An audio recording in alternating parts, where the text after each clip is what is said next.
Ok, Voilà. puisque c'est une directive. C'est une directive du président de la République. Donc, elle doit être mise en œuvre. Absolument. Absolument, ok. Absolument. Bien, Monsieur Moïse, en votre qualité de conseiller fiscal, quel est l'impact de cette loi de finances sur les entreprises et les particuliers?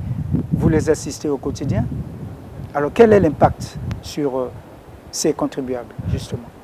Alors, pour les contribuables, je disais tout à l'heure qu'il y avait certaines mesures qui ne sont pas bien comprises parce que lorsqu'on veut booster la croissance, il faut avoir un régime fiscal incitatif pour permettre aux entreprises d'investir. Alors, certaines mesures aujourd'hui peuvent avoir un effet négatif sur l'appétence de la République du Congo aux nouveaux investisseurs. Vous savez que dans le monde des affaires, la sécurité juridique des engagements, la sécurité juridique des accords est un élément de confiance. Alors, dans la loi des finances pour 2025, il est prévu la négociation de certaines conventions d'établissement, après avoir rappelé que les conventions d'établissement doivent respecter le cadre légal existant, notamment la charte des investissements, mais il est prévu la négociation de conventions d'établissement. Il est également prévu un double contrôle concernant le bénéfice des privilèges fiscaux et douaniers des entreprises conventionnées. Ça veut dire quoi? Un double contrôle. Ça veut dire que lorsqu'on bénéficie d'une exonération fiscale ou d'une exonération douanière, le bénéficiaire de ces exonérations devra d'abord payer les impôts irrelatifs, c'est ce qu'on appelle le bénéfice a posteriori, et ce n'est qu'après que les pouvoirs publics auront contrôlé le respect des engagements souscrits dans la convention d'établissement qu'on va rembourser les impôts, les taxes ou les droits et taxes douaniers payés par le bénéficiaire de la convention. Alors, cette mesure peut être pénalisante pour une entreprise qui a des soucis de trésorerie, parce qu'il faudrait qu'elle mobilise d'abord de la trésorerie et, après le contrôle, obtenir le remboursement. Il y a également le renforcement des sanctions dans un système déclaratif. Je pense que, comme dit l'adage populaire, la confiance n'exclut pas le contrôle, mais ici, avec la mesure que je venais de prendre sur le bénéfice des avantages fiscaux et douaniers, la présomption de bonne foi semble être remise en cause. Ce qu'on dit, vous payez d'abord, je viendrai vérifier. Si vous respectez les engagements souscrits, à ce moment-là, je vais vous rembourser. Je pense que nous avons un système déclaratif qui fonctionne bien.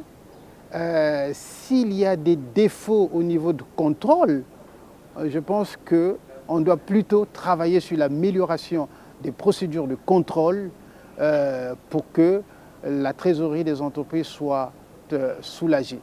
La révision des conventions d'établissement peut être justifiée. L'achat des investissements est vieille aujourd'hui. Je pense que si les pouvoirs publics ont fait une évaluation de l'application des dispositions de l'achat des investissements, parce que la mise en place du dispositif des conventions d'établissement a quand même un objectif. C'est parce que la République attend en retour la création de l'emploi, la création de la valeur ajoutée et la croissance. Donc ce n'est pas un acte désintéressé pour la République. C'est un marché d'intérêt commun. L'investisseur trouve son compte, mais la République également doit trouver son compte. Maintenant, si la République, après avoir fait le bilan de l'application de la Charte des investissements, se rend compte qu'il y a eu des dérives, le dispositif concernant l'encouragement des entreprises à investir ne rapporte pas grand-chose à la République, il est tout à fait normal que la République prenne l'initiative ou il est tout à fait normal que l'entreprise révise le régime actuel.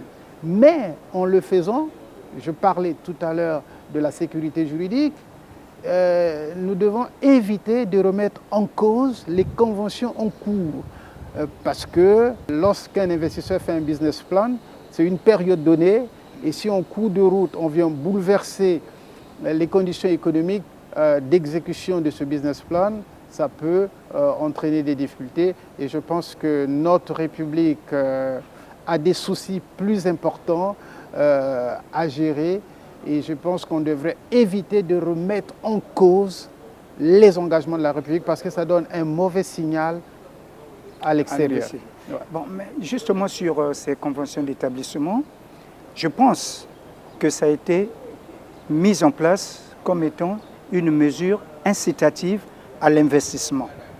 Et voyez-vous cet investisseur qui arrive, qui n'a encore réalisé zéro bénéfice, et surtout pour des activités qui nécessitent un investissement colossal, tout de suite, il doit faire face aux taxes et en même temps, il n'a encore réalisé aucun bénéfice, il vient s'installer, donc on lui impose déjà de reverser ces taxes. Après un contrôle, il va lui être remboursé cette somme. Vous avez parlé de la sécurité juridique, mais il faudrait bien que, effectivement, ce principe soit respecté. S'il est respecté, il devient incitatif, mais s'il n'est pas respecté, mais on risque aussi de repousser les investisseurs. Parce que c'est une facilité, une porte qu'on a ouverte pour permettre aux investisseurs d'accéder à un environnement économique. Comment vous percevez cette mesure? Est-ce qu'elle ne peut pas avoir un effet contraire, de repousser les investisseurs qui arrivent? Alors, nous devons distinguer deux choses. Oui. Alors, il y a le bénéfice des avantages. Oui. Alors, c'est ce que vous êtes en train de décrire. Pour ce qui est du bénéfice des avantages fiscaux et douaniers, exercer un contrôle a posteriori, comme c'était le cas jusqu'à présent, ne pose pas de problème. Si l'investisseur n'a pas respecté les engagements souscrits, les mécanismes répressifs existent. Tout à fait. On peut infliger des amendes à l'investisseur qui n'a pas respecté les engagements souscrits. Mais si on subordonne le bénéfice des privilèges fiscaux et douaniers à un contrôle a posteriori, cela pose ou peut poser un problème de trésorerie à l'investisseur parce que l'investisseur va être au démarrage de ses activités ou au moment où il engage les opérations, par exemple, d'importation, il doit être obligé de mobiliser une certaine somme, il faut d'abord payer, et ce n'est qu'après le contrôle du respect des engagements que les pouvoirs publics vont rembourser les droits et taxes payés. Donc, sur le bénéfice, évidemment, vous avez raison, c'est une mesure qui peut être pénalisante pour l'investisseur. Maintenant, s'agissant de la sécurité juridique, nous étions en train de dire que la République est un État souverain. Ah oui, le président de la République aussi a martelé sur la justice pour permettre aux investisseurs l'amélioration du climat des affaires. Voilà. Tout à fait. La République est un État souverain. La République définit sa politique. La République, à un moment donné, avait estimé que pour attirer les investisseurs, il fallait mettre en place, et d'ailleurs, c'est une initiative communautaire. C'est un règlement de la communauté économique des États de l'Afrique centrale qui a mis en place le dispositif de charte des investissements et que nous avons repris dans notre droit interne. Donc, c'était pour un objectif noble.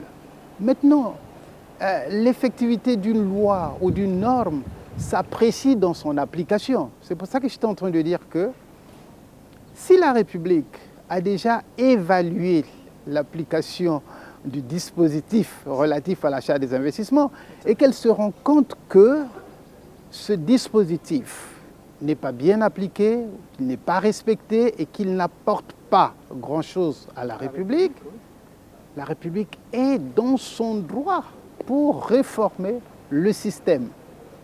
Mais dans cette réforme, nous disons qu'il faut éviter de remettre en cause les situations en cours.